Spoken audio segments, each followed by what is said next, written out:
अरे कहना क्या चाहते हो? मतलब भतार अलग जाके सोए, साथ में मत सोए, आप यही कहना चाहते हो?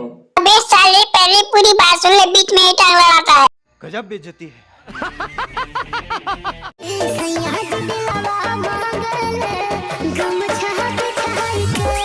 देखो गमछा बिछा के कोई दिल नहीं मांगता है, वो अखाड़ा मांग रहे हो क्योंकि उनके अंदर एनर्जी भर चुका, वो लड़ना चाहते हैं कुश्ती, इसीलिए वो अखाड़ा मांग रहे हैं, आप समझ ना रहे हो। मोहतरमा के पास कौन सा अखाड़ा है जो मांग रहे हैं? खुल के बता तू। सभी बात बताना जरूरी नहीं रहता है, समझने वाले समझ जाते हैं मैं किस अखाड़ा का बात कर रहा हूँ। मैं भी समझ गया, काली गुफा। क्या सोच है रे तेरी, मानना पड़ेगा।